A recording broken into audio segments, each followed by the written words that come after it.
நாம் தொடர்ந்து இந்த வெளிப்படுத்தின விசேஷத்தை நாம் பார்க்க ஆரம்பித்திருக்கிறோம். இந்த வெளிப்படுத்தின விசேஷத்தை நாம் பார்க்கும் பொழுது அவருடைய வருகையை முன்னறிவிக்கக்கூடிய இந்த காரியம் நிகழும்படியான நிகழ்வின் காலங்களை தேவன் திட்டமிட்டு தெளிவாக இங்கு சொல்லியிருக்கிறதை நாம் பார்க்கிறோங்க. ஆண்டவருடைய சத்தியத்தின்படி நிச்சயமாக அவர் வரப்போகிறார் என்பதை குறித்த தெளிவை இங்கு ஆண்டவர் தம்முடைய சத்தியத்தின் மூலமாக சொல்லியிருக்கிறார். ஆனால் அவருடைய வருகையின் காலம் எப்படி இருக்குன்னு சொன்னால், மனுஷகுமாரன் வரும்பொழுது பூமியில் விசுவாசத்தை காண்பாரோ. அப்போ அவருடைய வருகையின் வேளையில் அநேக விசுவாசிகள் இருப்பது குறைந்த ஒரு காலமாகத்தான் இருக்கும். விசுவாசத்தை காண்பாரா என்று சொன்னா, விசுவாசத்தை காண முடியுமா?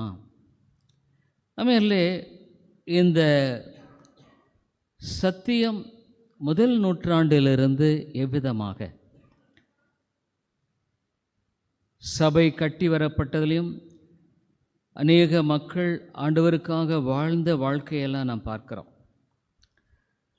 ஒரு காலத்தில் வேதம் மறைக்கப்பட்டிருந்த காலத்தில் வேதம் தெரியாததினால மக்கள் ஒரு இருண்ட வாழ்க்கையை வாழ்ந்தார்கள். விக்கிரங்களை, இயேசுவின் சிலையை, மரியாளின் சிலையை இப்படியெல்லாம் அவர்கள் தொழுது கொண்டார்கள். ஆனால் 15-16வது நூற்றாண்டில் இந்த வேதம் வெளியே கொண்டு வந்த பின்பாக சீர்திருத்தம் ஏற்பட்டது. மக்களுடைய ஆவிக்குரிய கண்கள் திறக்கப்பட்டது. ஒரு பெரிய மறுமலர்ச்சி, சீர்திருத்தம் ஏற்பட்டது.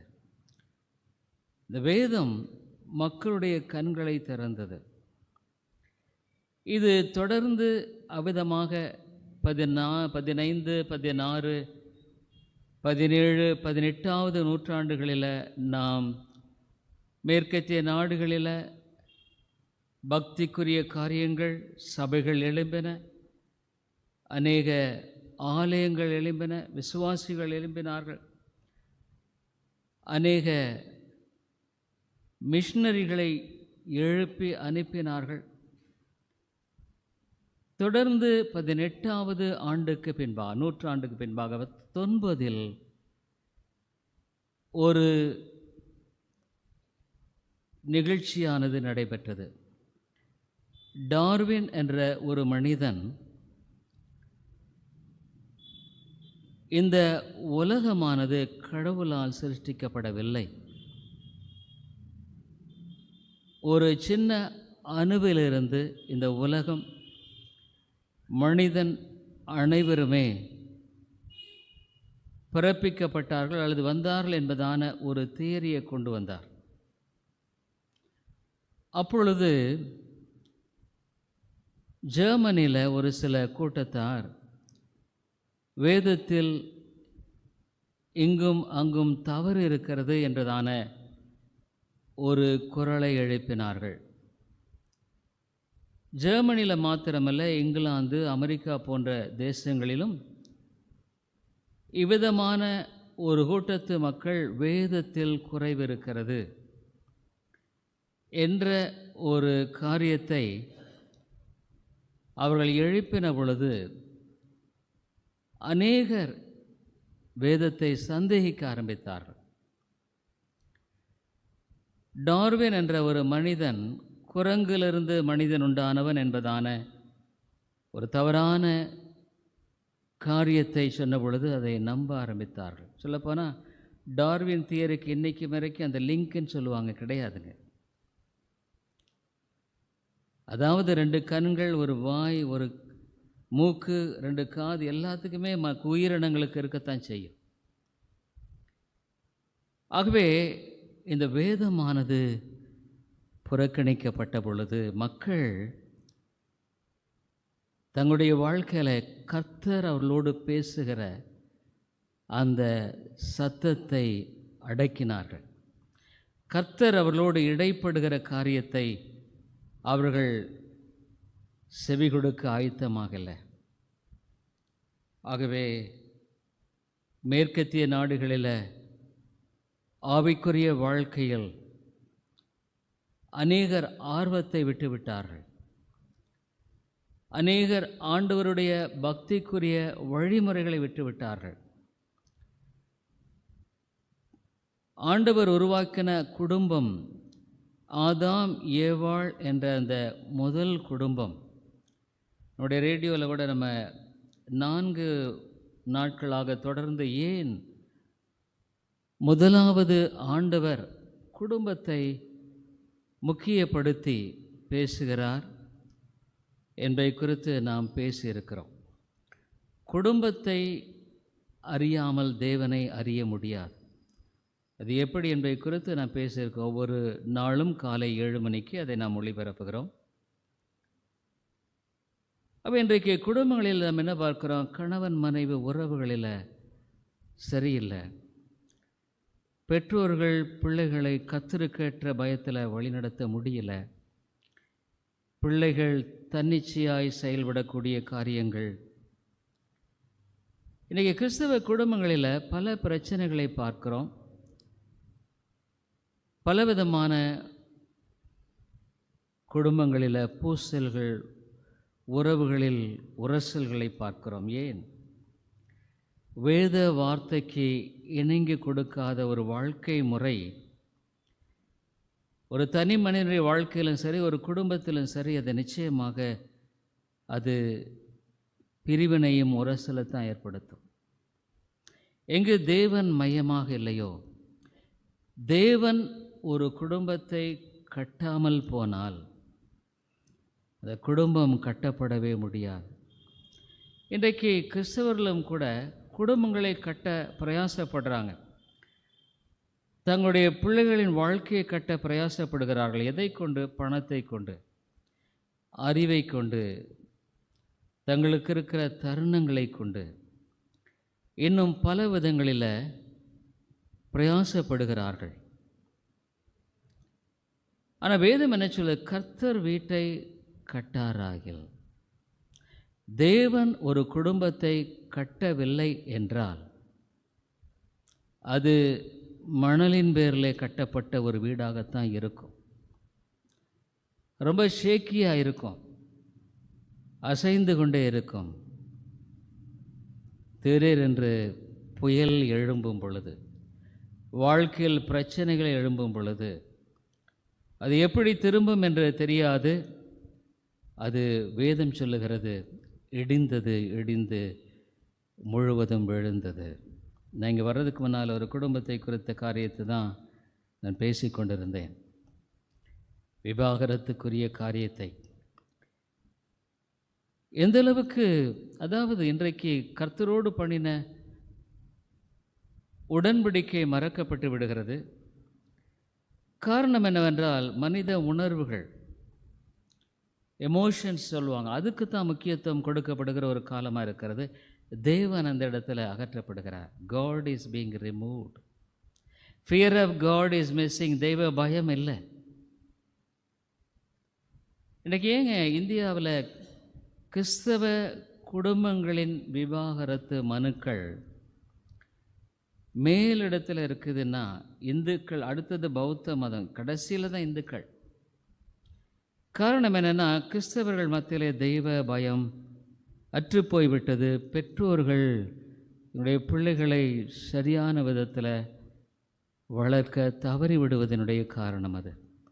அது ஒரு விதத்தில் பெற்றோர்களும் தங்களுடைய உத்தரவாதத்தை நிறைவேற்ற தவறினுடைய காரணம். ஆண்டவர் என்ன சொல்கிறார்? உங்களுக்காகவும் உங்களுடைய பிள்ளைகளுக்காகவும் அழுங்கள் என்று சொல்கிறார். ஜெபம் பண்ண போதாது, அழுங்கள் என்று சொல்லுகிறார். அதாவது அந்த ஒரு ஆவிக்குரிய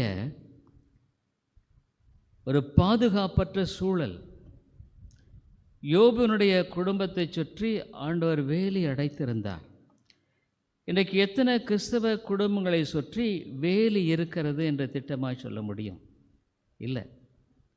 சாத்தான் வெகு சுலபமாக தாழ்த்திவிட நினைக்காத விதங்களில் விதமான ஒரு சூழல் ஏற்படும். நான் ஏற்கனவே சொன்ன ஒரு சகோதரன் தொடர்ந்து நம்முடைய செய்தியை கேட்கிறார். அவர் இங்கிலாந்தில் ஒரு நல்ல வேலை, நல்ல சம்பளம். அவர் சொல்கிறார், இங்கிலாந்தில் 47% விவாகரத்து பெற்ற மக்கள் தான். ஆகவே தெய்வ பயமற்ற ஒரு சூழல் அதிகமாய் வருகிறதை நாம் பார்க்கிறோம். தெய்வ பயம் என்பது குறைந்து போன ஒரு காலம். ஆண்டவராக இயேசு கிறிஸ்து வரும் பொழுது இதைவிட இன்னும் மோசமாக இருக்கும். சீக்கிரமாய் வருகிறேன், அந்த ஆண்டவர் சொல்கிறாரு, சீக்கிரமாய் வருகிறேன் என்று சொல்கிறதை பார்க்குறோம். ஆனால் இன்னும் மோசமாக இருக்கும். சபைகளில் விசுவாசத்தை காண்பது அரிதாக இருக்கும். இன்றைக்கு சபைகளில் என்ன பார்க்கப்படுகிறதுன்னா, சத்தியம் போதிக்கப்படுவதில்லை. இன்றைக்கி அநேக போதகர்கள் சபைகளில் மக்களை தக்க வைத்து கொள்ள வேண்டும் என்று பல விதங்களில் ஒரு பொழுதுபோக்கு நிகழ்வுகளின் வழியாக மக்களை அவர்கள் தங்களுடைய சபைகளில் இருத்தி கொள்ள பார்க்கிறார்கள். ஒருவேளை சத்தியத்தை சொன்னால் அவங்க கோபப்படுவாங்க, வருத்தப்படுவாங்க, வரமாட்டாங்க. அதுமாதிரி இன்றைக்கு அநேக சபைகளில் அதுதான். இன்றைக்கு பொதுவாக மக்கள் ஆண்டவருடைய ஆசீர்வாதம் எனக்கு வேண்டும், ஆனால் ஆண்டவர் எனக்கு வேண்டாம், ஆண்டவருடைய வழி எனக்கு வேண்டாம், ஆண்டவருக்கு கீழ்ப்படிவது என்பது எனக்கு முடியாது, ஆனால் ஆண்டவரே என்னை ஆசீர்வதித்தருளும். ஆகவே ஆசீர்வாதிக்கிற அந்த ஒரு காரியத்தை சொல்கிறாங்க. ஆனால் இயேசு சொன்னார், ஒருவன் என்னை பின்பற்றி வர விரும்பினால் தன்னைத்தான் வெறுத்து தன் சிலுவை எடுத்துக்கொண்டு என்னை பின்பற்ற கடவன். சிலுவை இல்லாமல் மோட்சமில்லை, சிலுவை இல்லாமல் பரலோகம் போகவே முடியாது. இயேசு வெகு தெளிவாக சொல்கிறார், என்னையா தன் தகப்பனையாவது தாயையாவது மனைவியாவது பிள்ளைகளாவது என்னிலும் அதிகமாக நேசிக்கிறவனுக்கு பாத்திரன் அல்ல. சிலுவையின் வழி இன்றைக்கு போதிக்கப்படுவதில்லை, ஆசீர்வாதம் போதிக்கப்படுகிறது. ஆனால் ஆசீர்வாதத்துக்குரிய தேவனை அவர்கள் காண்பிக்க தவறுகிறார்கள். இந்த தேவன் என்னுடைய வாழ்க்கையில் என்னை எதிர்பார்க்கிறார், இந்த தேவனுடைய வாழ்க்கையில் கீழ்ப்படிதல் எதிர்பார்க்கிறார், ஒப்புக்கொடுத்தல் எதிர்பார்க்கிறார். இயேசு இந்த உலகத்தில் வாழ்ந்த பொழுது அவர் புறக்கணிக்கப்பட்டார், வெறுக்கப்பட்டார். ஏன்? அவருடைய போதனையெல்லாம் நீங்கள் பார்த்தா சிலுவை தான் மையம். உலகத்தில் உங்களுக்கு உபத்திரவம் உண்டு. ஆக இயேசு கிறிஸ்து இந்த உலகத்தில் வரும் பொழுது நீங்கள் விசுவாசத்தை பார்ப்பது அரிது. இந்த ஒரு சூழ்நிலையில் நாம் தொடர்ந்து வெளிப்படுத்தின விசேஷத்தை பார்த்து வருகிறோம். இன்றைக்கு 7வது வசனத்தை வைத்து நான் உங்களுக்கு இவ்விதமாக இந்த வசனத்தின் அடிப்படையில், இந்த வசனத்தின் மூலமாக ஒரு 6 காரியங்களை சொல்ல விரும்புகிறேன். வெளிப்படுத்தின விசேஷம் 1வது அதிகாரம் 7வது வசனத்தை மையமாக வைத்து உங்களுக்கு நான் 6 காரியங்களை சொல்ல விரும்புகிறேன். இதோ மேகங்களுடனே வருகிறார், கண்கள் யாவும் அவரை காணும், அவரை குத்தினவர்களும் அவரை காண்பார்கள், பூமியின் கோத்திரத்தார் எல்லாரும் அவரை பார்த்து புலம்புவார்கள். அப்படியே ஆகும். ஆமேன். ஆண்டவர் சொல்கிறார், மக்களை கூப்பிடுகிறார். இதோ, கவனமாக கேளுங்க, இது நடைபெறுகிற ஒரு நிகழ்வினுடைய காரியம். முதலாவது காரியம் இதோ. இந்த வேதத்தில் இதோ என்று சொல்லுகிற ஒரு பதத்தை ஆண்டவர் ஏன் உபயோகப்படுத்துகிறார்னா, பி அட்டன்டிவ், கவனமாய் கேள். இது உன்னுடைய ஆத்துமத்துக்குரியது, உன்னுடைய வாழ்க்கையில் நித்தியத்துக்குரியது. இந்த உலக வாழ்க்கையானது சீக்கிரமாய் முடிந்துவிடும். நீ நித்தியத்தில் எங்கே இருக்க போகிறாய்? இன்றைக்கு அநேகர் தான் ரட்சிக்கப்பட்டதாக எண்ணிக்கொள்கிறார்கள். ஆனால் வாழ்க்கை ரட்சிப்புக்குரிய அந்த ஒரு விடுதலையும் சுயாதீனமும் இருப்பதில்லை. வேதம் அவ்விதமான ரட்சிப்பை நமக்கு சொல்லலை, தெரிஞ்சுக்கணும். முதலாவது இந்த வசனத்தில் அவர் என்ன சொல்றார்? இதோ பி அட்டென்டிவ், காதுள்ளவன் கேட்க கடவன், கருத்தாயிருக்கிறவன் கேட்க கடவன், உண்மையாலுமே ஆண்டவருக்கு செவி கொடுக்க வேண்டும் என்கிறவன் கேட்க கடவன், மற்றவன் தேவையில்லை. ஆகவே ஆண்டவராக இயேசு என்ன சொல்றார்? அவருடைய வருகை குறித்து சொல்லும் பொழுது முதலாவது கவனமாய் கேள். இரண்டாவது காரியமாக அவர் என்ன சொல்றார்? மேகங்களுடனே வருகிறார். இந்த இடத்துல மேகங்கள் என்று சொல்லுகிற காரியத்தை பார்க்கிறோம்.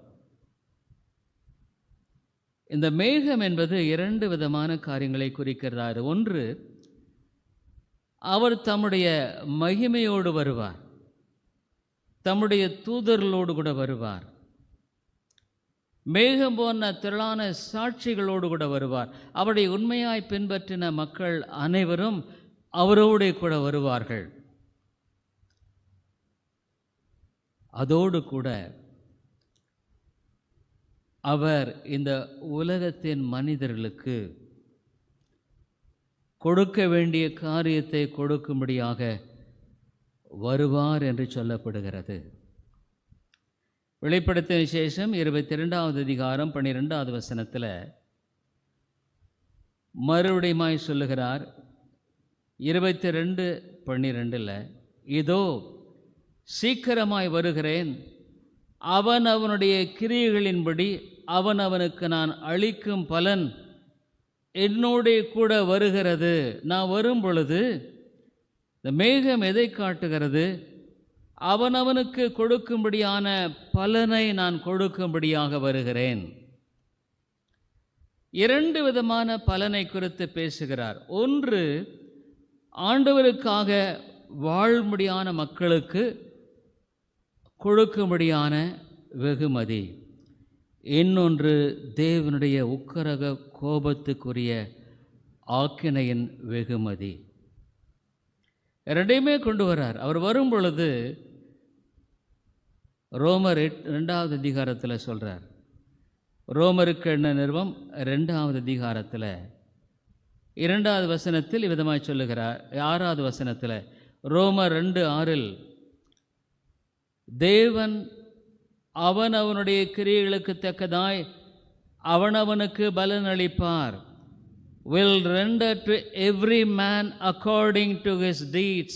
ஆகவே இந்த உலகத்தில் நீ வாழ்கிற வாழ்க்கையினுடைய ஒவ்வொரு செயல், ஒவ்வொரு நடத்தை, ஆண்டவர் உனக்கு கொடுத்திருக்கிற அந்த காரியத்தில் உன்னுடைய உத்தரவாதம், உண்மைத்தன்மை, இவைகளுக்கு தக்க பலனை நிச்சயமாக அருளுவார். அதில் எந்த விதமான சந்தேகமில்லை.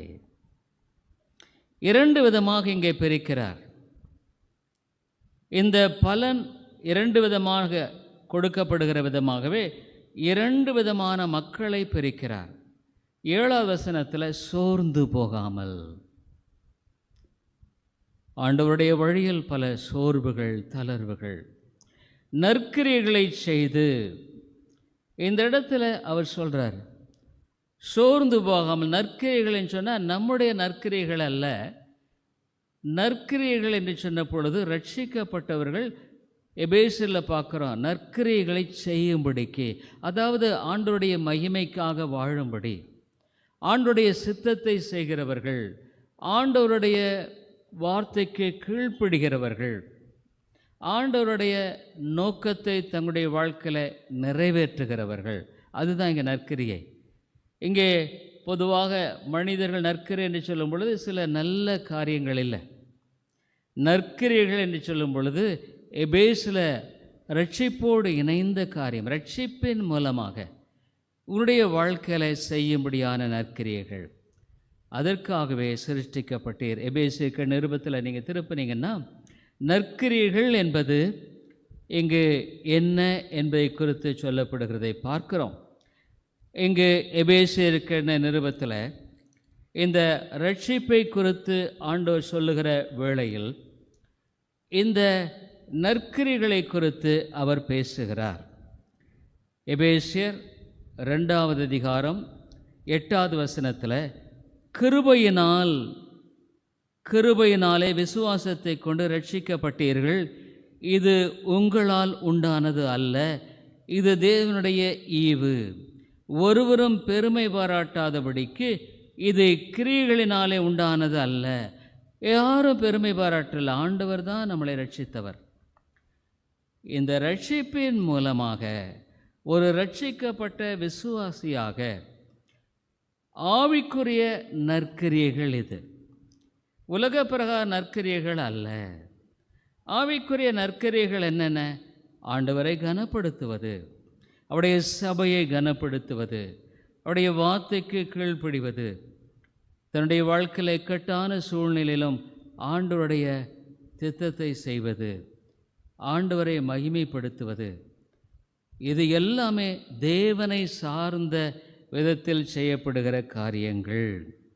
ஏனெனில் நற்கிரிகளை செய்கிறதற்கு நாம் கிறிஸ்து இயேசுவுக்குள் சிருஷ்டிக்கப்பட்டு தேவனுடைய செய்கையாக இருக்கிறோம். ஆகவே நற்கிரி என்று சொல்லும் பொழுது ஆத்தும ஆதாயம். ஆண்டவர் ஒரு நாளில் கொடுத்திருக்கார். நம்ம பார்க்குறோம் எப்படி ஆண்டவர் தாளந்துகளை கொடுக்கிறார். நீ எத்தனை பேர் ஆதாயப்படுத்தி இருக்கிற ஆண்டவருக்கு என்று. உன்னுடைய வாழ்க்கையில் எப்படி ஜெபிக்கிற? உனக்காக உண்மையாக ஆண்டவரை சார்ந்து வாழுகிறையா? மற்றவர்களுக்காக ஜெபிக்கிறையா? ஆத்துமாக்களுக்காக உழைக்கிறையா? சபையினுடைய காரியங்களில் உன்னுடைய பங்களிப்பு என்ன? ஆகவே ஆண்டவர் நற்கிரிகளை செய்து மகிமையையும், தேவ மகிமைக்குரிய காரியங்கள், ஆண்டவருக்கு எது மகிமையாக இருக்குமோ அவைகளை செய்கிறவர்கள், கனத்தையும் ஆண்டவரை கனப்படுத்துகிற விதத்தில் வாழ்கிற வாழ்க்கை, அழியாமையையும். இந்த உலகம் அழிந்து போகும். நீ வாழ்க்கையில் சம்பாதித்த எல்லாமே, உன்னுடைய சரீரம் வாழ்க்கையெல்லாம் அழிஞ்சிரும். அழியாமையும் தேடுகிறவர்களுக்கு இதுதான் நற்கிரியை.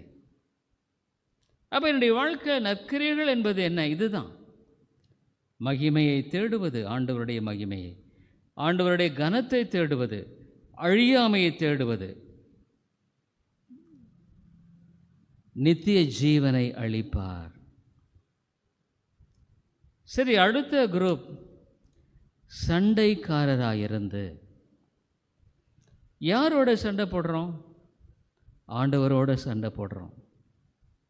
தேவனுடைய வார்த்தைக்கு கீழ்ப்படியாத ஒவ்வொரு மனிதனும் தேவனோடு சண்டை போடுகிறான். அவனுடைய வார்த்தை கொடுத்து இருக்கிறதோடு அவன் எதிர்த்து நிற்கிறான். இல்லை, நான் இப்படித்தான் வாழுவேன், இப்படித்தான் நான் செய்வேன். ஆண்டவர் சொன்னார், சவுலே சவுலே முள்ளில் உதைக்கிறதுக்கு உனக்கு கடினம். அவை நீ யாரோடு சண்டை போடுற? ஆண்டவரோடு சண்டை போடுகிறாய். ஆண்டவர் சொல்றார், அவருடைய சித்தத்துக்கு கீழ்ப்படியும்படியாக. ஆனால் அவர்கள் சித்தத்துக்கு எதிர்த்து நிற்கிறவர்கள் தேவனோடு சண்டை போடுகிறார்கள். தேவனோடு சண்டை போடுகிறவர்கள் சத்தியத்திற்கு கீழ்ப்படியாதவர்கள். சத்தியம் எதுன்னு உனக்கு சொல்லப்படுகிறது, நீ கீழ்ப்படிய விரும்பாத பொழுது அநியாயத்திற்கு கீழ்ப்படுகிறவர்கள். அநீதியான இந்த உலகத்தின் காரியங்கள்,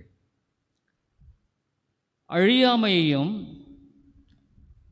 மகிமையும் கனத்தையும் தேடுறதை விட்டு இந்த உலகத்துக்கு அடுத்த காரியங்களில் முழு மூச்சாய் ஈடுபடுகிறவர்கள். என்னத்தை உண்போம், என்னத்தை உடுப்போம், என்னத்தை புசிப்போம், நான் இதை சேர்த்துறதா ஆகியோருடைய முழு மனதும் சிந்தையும் எதில் ஆட்கொண்டப்பட்டிருக்கிறது? இந்த உலகத்தின் காரியங்கள். எது அவர்கள் மறந்து விடுகிறார்கள்? நித்திய காரியங்களை மகிழ்ந்து விடார்கள். இப்படி வாழ்க்கை இன்றைக்கு இருக்கு, நாளைக்கு போயிடுது. ஆண்டவர் நிறைய விளைஞனை பார்த்து சொன்னார், மதிகடனே, இன்னைக்கு நீயே உன்னுடைய ஆத்துமா ராத்திரியில் முடிந்து விடும். ஆமாம், இல்லை, இன்றைக்கு தேவன்தான், அவரை நீங்களும் நானே ஏமாற்ற முடியாது. ஆனால் இன்றைக்கு மனிதர்கள் என்ன நினைக்கிறாங்க? தேவனுக்கு அவர் இன்றைக்கி நிறைய சபைகளில் என்ன பார்க்குறோம்? ஆசீர்வாதம். உன் ஆண்டவர் ஆசீர்வதிப்பார், ஜெபிப்போம், நல்ல காரியங்களை உனக்கு வாய்க்க பண்ணுவார். மனுஷன் எதை விதைக்கிறான் அதை அறுப்பான், வேதம் சொல்லுது. நீ அநீதியை, ஆண்டவருக்கு கீழ்ப்படியாமையை உன்னுடைய வாழ்க்கையில் ஆண்டவரோட சண்டை போட்டு ஆசீர்வாதத்தை கொடுப்பாரா? ஆமையால் அது முற்றிலும் மதியம் இல்லைங்க, முற்றிலும் ஒரு மதிகேடான ஒரு தீர்மானம். அப்போ என்ன நம்ம பார்க்குறோம், உக்கர கோபாக்கினை வரும், இண்டிக்னேஷன் அண்ட் ராத். அதாவது நரகத்தில் கடைசியில் தள்ளப்படுவதனுடைய முன்னால் சொல்லப்படுகிற ஒரு பதம் தான் இண்டிக்னேஷன். காட்ஸ் ஹோப் ராத் உடைய முழு கோபாக்கினையோடு கூட தான் அவர் வரப்போகிறார். ஏன்னா அவர் நியாயாதிபதி வரப்போகிறார். இன்றைக்கு அவர் இரட்சகர். அவர் வரும் பொழுது அவர் முழு கோபத்தோடு வரப்போகிறார். கீழ்ப்படியாதவர்கள், சண்டைக்காரர்கள், சத்தியத்திற்கு கீழ்ப்படி, அநியாயத்துக்கு கீழ்ப்படிகளோடு கூட அவர் சண்டையிடும்படியாக வரப்போகிறார். இன்றைக்கி நீ அவரோட சண்டை போடுற, ஆனால் அவர் அன்னைக்கு உன்னோடு சண்டை போடுவார்.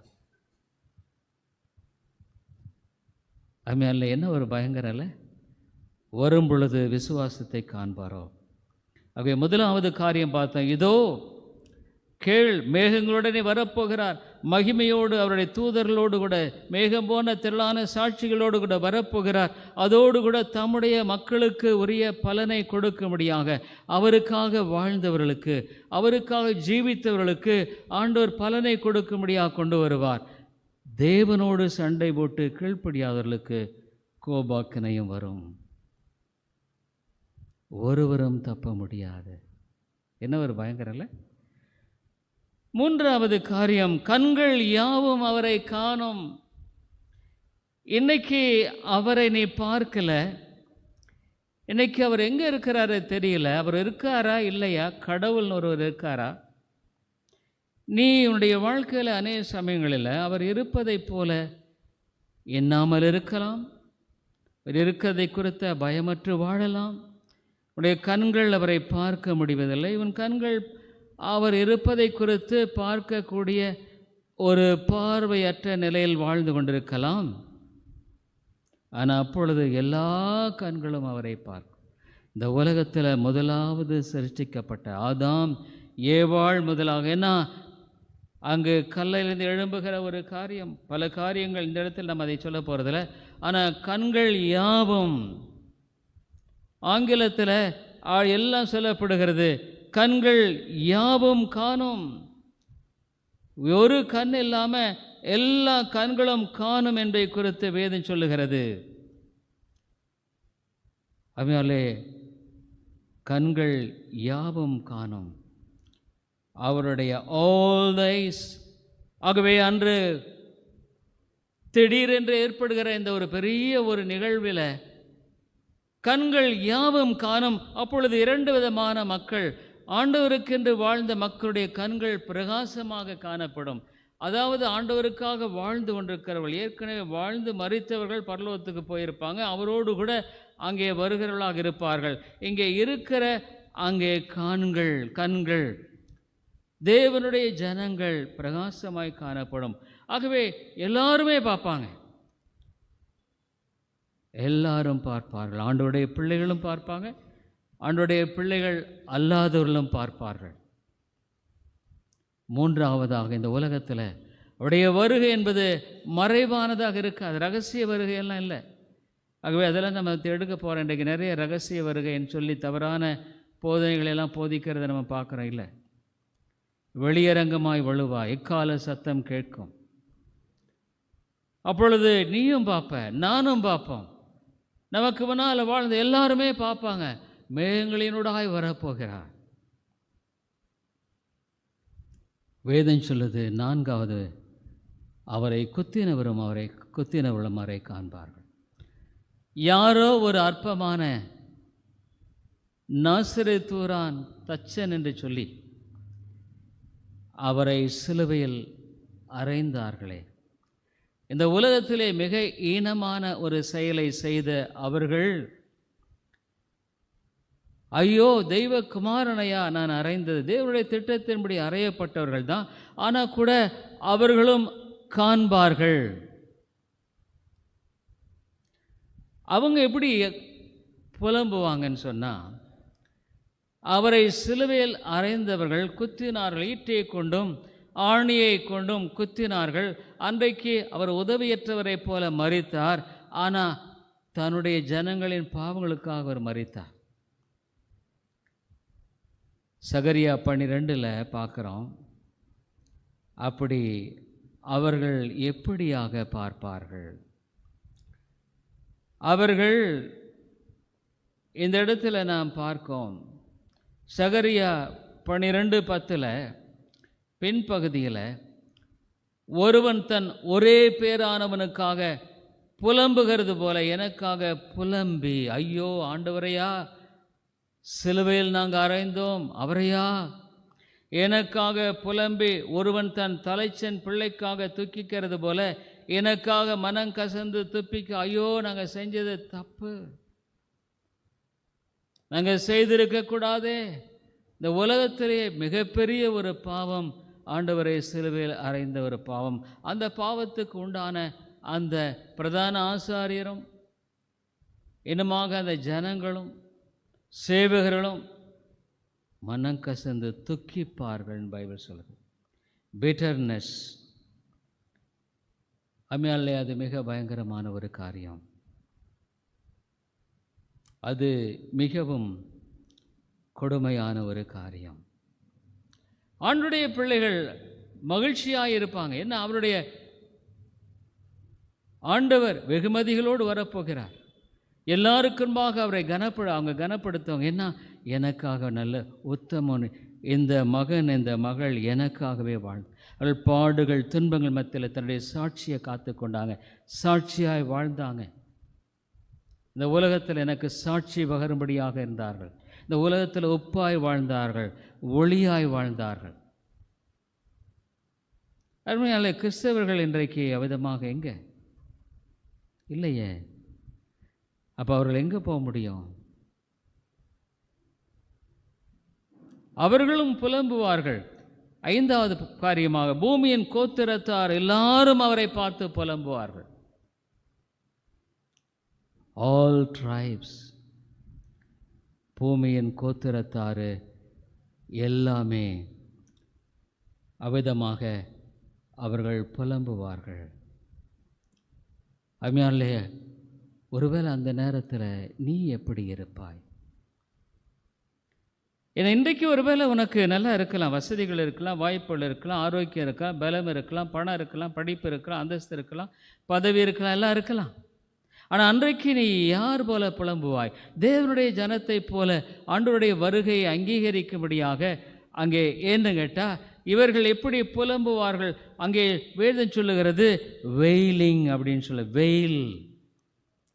முன்னால் நம்ம பார்த்தோம், அங்கு அவ்விதமாக அவர்கள் பிட்டர்னஸ், கசந்து அழுவார்கள்.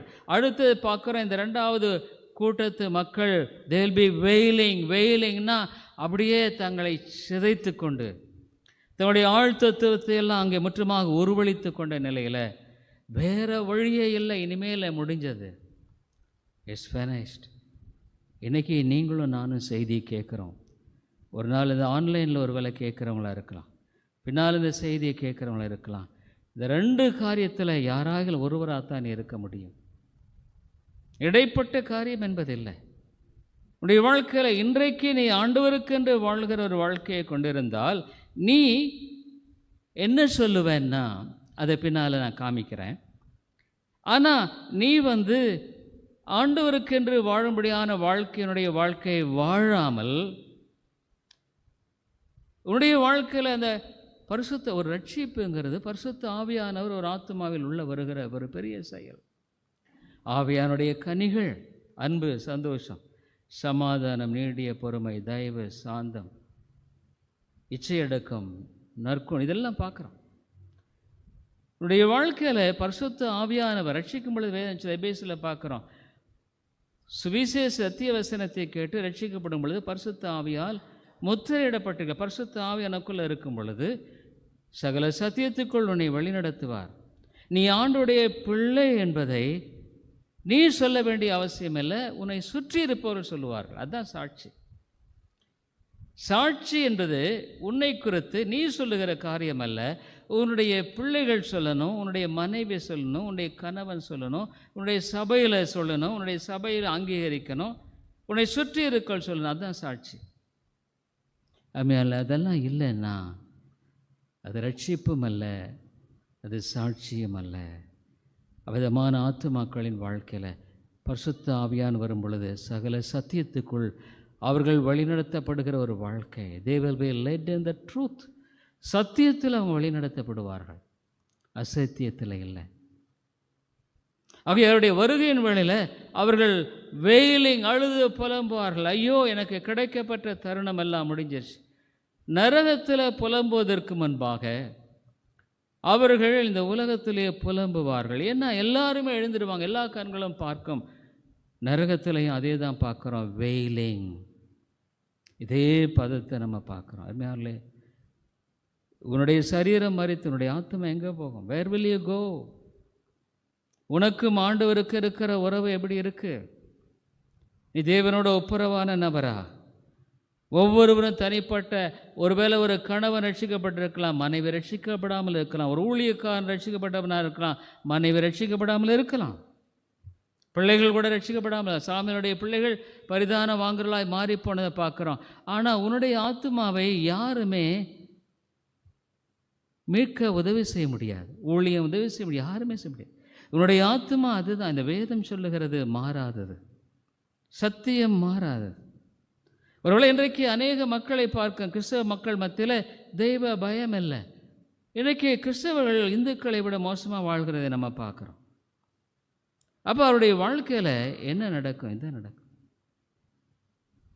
they will be wailing. அவரை பார்த்து புலம்புவார்கள். ஆனால் ஆண்டவருடைய பிள்ளைகள், 6வது பாயிண்ட், அப்படியே ஆகும். ஆமேன். ஈவன் சோ, ஆமேன். ஆண்டவருடைய பிள்ளைகள் என்ன சொல்லுவாங்க? ஆண்டவரே வாரும், உம்முடைய வருகை ஆக கடவது. இதோ நான் ஆயத்தமாக இருக்கிறேன். எந்த நேரத்தில் என்னை அழைத்தாலும் நான் ஆயத்தமாக இருக்கிறேன். எந்த நேரத்தில் கூப்பிட்டாலும் நான் மூட ஒப்புரவாக இருக்கிறேன். என்னுடைய வாழ்க்கையில் உமக்காய் நான் வாழ்ந்து கொண்டிருக்கிறேன். அதுமாதிரி அவனுடைய வருகையின் வேளையில் ரொம்ப கஷ்டமான காலமாக தான் இருக்கும். இன்றைக்கி கிறிஸ்தவர்கள் மத்தியில் நம்ம என்ன பார்க்குறோம்? தேவனை நம்ம பார்த்தோம், அழியாமையை.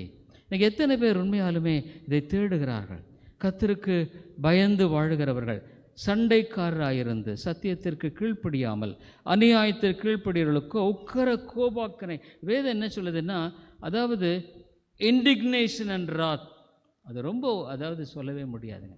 ஒருவேளை இந்த திடீர்னு இதை பற்றி எரியுதுன்னு வை, நம்ம எல்லாம் இங்கே உள்ளே இருக்கிறோன்னு வைங்க, இதெல்லாம் அப்படி எரிஞ்சுக்கிட்டு இருக்குது. அப்போ நம்ம எப்படி ஃபீல் பண்ணுவோம்? யோசனை பண்ணி பாருங்கள், எப்படி ஃபீல் பண்ணுவோம்? தப்பிக்க வழி இல்லை, அங்கெல்லாம் மூடியாச்சு, தப்பிக்க வழி இல்லை. அங்கே ஓடுவோம், இங்கே ஓடுவோம், ஏதாவது ஒரு வழி, தப்பிக்க வழி இருக்கா? அதான் வேதம் சொல்லுது, மலைகளே விழுங்க, எங்கள் மேலே விழுங்கள். மலைகள் குன்றுகளை நோக்கி அவர்கள் போவாங்க, எங்கள் மேலே விழுங்க விழுங்க விழுங்க. தப்பிக்கொள்ள ஓடுவார்கள் அங்கே இங்கே, ஆனால் தப்ப முடியாது. இல்லை, சிலுவை என்ற ஒரே சிலுவை, ஒரே ஆண்டவரே என் பாவங்களை நம்ம பார்த்தோம், வெளிப்படுத்த விசேஷத்தில் முன்னால் பார்த்தோம். என்ன ஒரு அருமையாக அந்த வசனத்தை பார்த்து நான் முடிக்க விரும்புகிறேன். அவரிடத்துல தாழ்த்தி தன்னை ஒப்பு கொடுத்து வாழுகிறவர்கள் எப்படி வாழ்வாங்க? ஆண்டவரே, என்னுடைய வாழ்க்கையை வெளிப்படுத்த விசேஷத்தில் நம்ம பார்க்குறோம். அங்கே போன வாரம் பார்த்தோம் 6வது வசனத்தில், உம்மிடத்தில் அன்பு கூர்ந்து, நம்மிடத்தில் அன்பு கூர்ந்து தமது இரத்தத்தினாலே நம்முடைய பாவங்களை நம்மை கழுவி, நம்முடைய பிதாவாகி தேவனுக்கு முன்பாக நம்மை ராஜாக்களும் ஆசாரியர்களும் ஆக்கின அவருக்கு மகிமையும் வல்லமையும் என்றென்றைக்கும் உண்டா. ஆண்டவருடைய பிள்ளைகள் யார்? They are Kings. இந்த உலகத்தில் நடக்கிற நிகழ்வுகள் மேலே அவர்கள் ராஜாவாக, அதான் ராஜரீக ஆசாரிய கூட்டம் போன வாரம் பார்த்தோம் இல்லைங்க. சிலுவை அண்டை நம்ம தாழ்த்து நர்மாரிலே. ஒருவேளை இந்த செய்தி உனக்கு எந்த அளவுக்கு பாதிப்பு ஏற்படும் எனக்கு தெரியாது. ஆனால் ஒன்று, நீயும் சரி நானும் சரி, நம்ம வாழ்க்கையில் ஒரு நாள் இந்த செய்திக்கும் கணக்கு கொடுக்கணும். தேவன் வெள்ளை சிங்காசனத்தில் உட்கார்ந்து இருக்கும் பொழுது ஜீவ புஸ்தகம் திறக்கப்படும். பைபிளில் பார்க்குறோம், அவனுடைய கிரியைகளுக்குரிய புத்தகம் திறக்கப்படும். தேவனை அறியாதவர்களுக்கு ஜீவ புஸ்தகம் இல்லை. என்ன, அவருடைய பெயர் அங்கே எழுதப்படலை. அவருடைய கிரியைகள் மாத்திரம் எழுதின இன்னொரு புத்தகத்தை திறந்து அவருடைய கிரியைகளின்படியாக அவர்கள் தண்டனைக்கு உட்படுத்தப்படுவார்கள். ஆனால் ஆண்டுடைய பிள்ளைகளுக்கு ஜீவ புஸ்தகம், அவருடைய பாவங்கள் எல்லாம் கழுவப்பட்ட நிலையில் அவர்களுக்கு ஆண்டவர் கிரீடத்தை கொடுப்பார். சிலுவை சுமந்த அவங்க வாழ்க்கை கிரீடத்தை அணிங்கிற வாழ்க்கையாக மாறும். சிலுவை எண்டைப்போம், ஆண்டவரே என் பாவங்களெல்லாம் கழுவும், ஆண்டவரே என்னுடைய வாழ்க்கையை மாற்றும், நமக்கு சாட்சி இல்லாமல் வாழ்ந்துட்டுருக்கிறேன், என்னை மன்னியும்.